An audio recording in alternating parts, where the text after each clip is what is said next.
Mesdames et messieurs, bonsoir.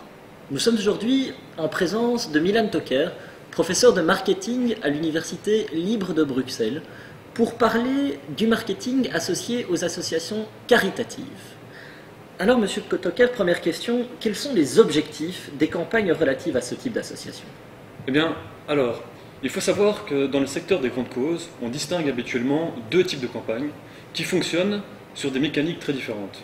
Premièrement, il y a les campagnes de sensibilisation qui ont pour but de faire réfléchir, de susciter un changement de pensée et de comportement. Alors, une campagne à sensibilisation efficace est une campagne qui renforce la notoriété de la cause et de l'association, ce qui contribue indirectement à une rentrée d'argent. Ce qui m'amène au deuxième point, qui est la campagne dite de récolte de fonds.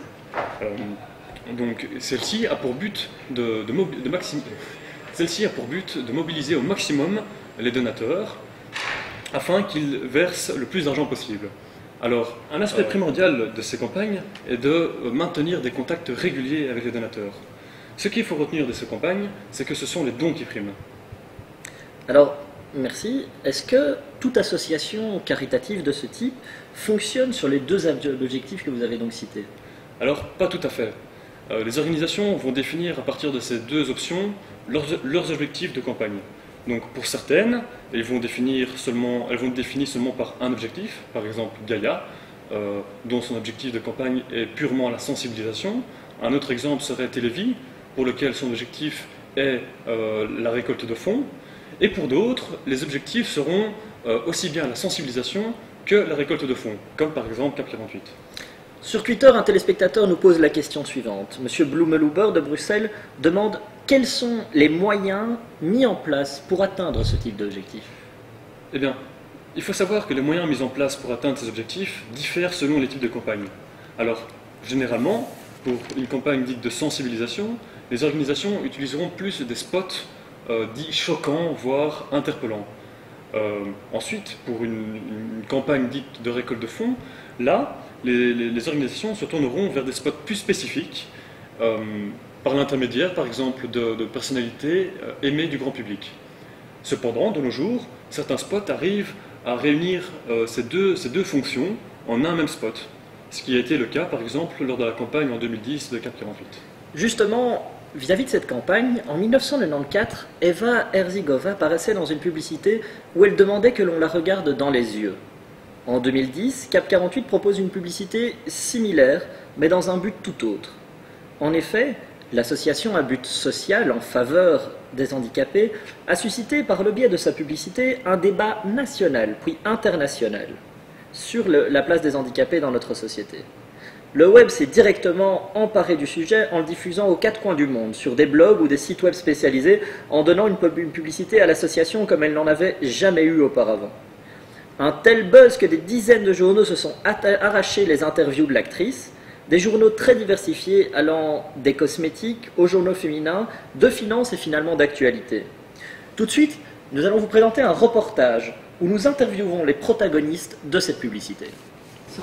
Est-ce que vous avez noté un impact particulier de cette campagne en comparant évidemment avec toutes les autres que Cap 48 a déjà réalisées? Donc cette campagne a effectivement marqué l'année 2010.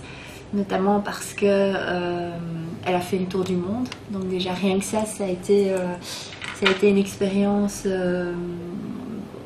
en ce qui me concerne inoubliable, parce que c'est vrai que quand on fait de la com et qu'on a une campagne comme ça qui fait le tour du monde, voilà, ça a été exceptionnel. Et donc oui, il y avait différentes choses. Tout d'abord, il y avait la personnalité de Tania. Qu'on a rencontré aussi en 2010 suite à cette photo, et donc elle portait vraiment le projet, donc elle n'était pas juste là pour poser, mais elle avait un vrai discours. Et alors il y avait effectivement l'impact qu'elle a eu sur la notoriété de Cap 48 et puis sur l'appel au don. Un impact positif? Oui, bien sûr. Oui, parce que j'ai entendu aussi évidemment qu'il y a eu comme d'habitude, certaines plaintes qui ont été déposées. Voilà, donc c'est vrai que chaque année, quand on fait une campagne, on a des gens qui ne sont pas contents. Donc que ce soit des personnes handicapées ou du grand public. Et donc c'est sûr que nos campagnes ne plaisent pas à tout le monde. C'est une évidence. mais c'est une minorité, fort heureusement. Et donc ici, c'est vrai qu'avec avec Tania, donc on a eu tout au début des réactions assez négatives.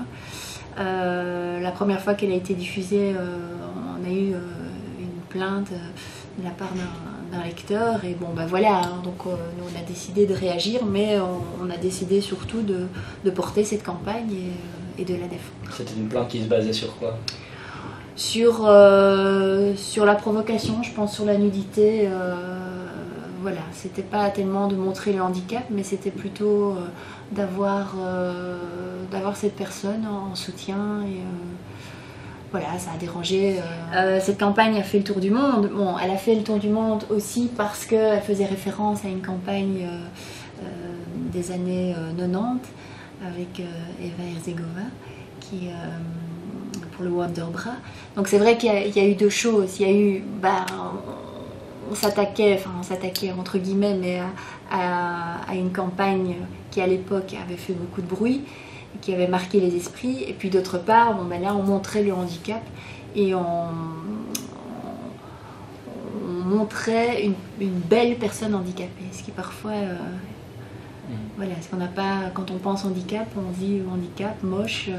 Donc ici, on montrait qu'une personne handicapée pouvait être belle et sexy. On ne provoque pas pour le plaisir de provoquer. On essaye vraiment de trouver la limite pour, voilà, pour ne pas non plus froisser, c'est pas notre but, mais c'est interpeller et faire réfléchir par rapport à l'insertion des personnes handicapées, au regard, parce que cette année-là, on était vraiment dans le regard qu'on portait sur les personnes handicapées. Donc c'était pour nous remettre en question par rapport à ce regard. Je me dis merde, qu'est-ce que je vais faire? C'était en été, hein. Je vais arriver déjà un peu déshabillée, un petit top, comme ça ils voient mon bras tout de suite, parce que j'avais vraiment une grosse crainte, c'est de me montrer mon bras face à d'autres gens, ce que je ne fais jamais. Donc je sors jamais en petit top en été, je crève toujours de chaud, il fait 38 degrés, tu peux être sûr que j'ai des longues manches. Parce que j'ai trop vu le dégoût que ça crée chez les gens, tu vois. Quand je vois les gens, souvent ils me parlent et puis ils voient ça et puis je les vois d'un air dégoûté, ou surtout les enfants, et j'ai pas envie de susciter ce genre de réaction, donc je le porte toujours avec beaucoup de discrétion. Et ce jour-là, par le fait qu'on focalise là-dessus, on le dédramatise à mes yeux, et moi j'en faisais un beaucoup moins grand problème tout d'un coup, tu comprends? Oui. Et donc du coup, j'avais beaucoup moins peur que les gens réagissent mal, parce que je me suis dit, bah voilà, ils l'ont vu maintenant. Quand j'étais jeune, j'ai toujours eu envie de distribuer des photos aux gens qui me regardaient trop. J'avais toujours envie de dire, tu veux ma photo, quoi. Et j'avais dit ça lors d'une conférence de presse. La première raison pour laquelle je l'ai fait, c'est aussi pour dire, bah, tu veux ma photo, bah voilà, tu as ma photo maintenant. C'est vraiment ça, c'est pour ne pas être à côté et de subir ce regard, cette réaction des personnes. Donc, pour en revenir à ta question, parce que je perds le fil, les réactions étaient énormes, pour la plupart, pour la grande partie positive, et c'était totalement inespéré, et ça a vraiment été un étonnement pour tout le monde, surtout pour Cap 48, et grâce à ça, on a cette année-là remporté plus de 4 millions d'euros. Et ça a vraiment fait beaucoup évoluer la mentalité des gens, ici en Belgique en tout cas. Et donc en effet, après tu deviens très proactif directement après cette publicité. C'est pas tous les acteurs de pub qui sont les personnalités de ces publicités. Des fois en effet c'est ceux qui l'ont conçu, etc. Par contre dans ce cas-ci c'est toi.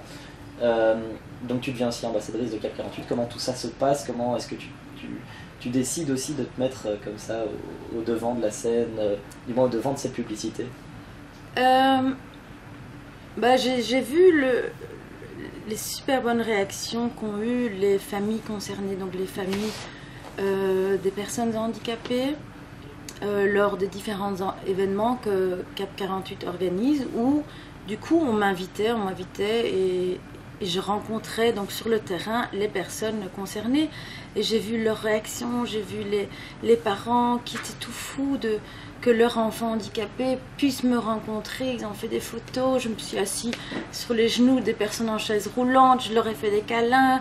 Enfin, on a fait vraiment des super chouettes photos et les familles m'ont contacté le lendemain en disant un super grand merci, ça nous a tellement touchés, voici la photo.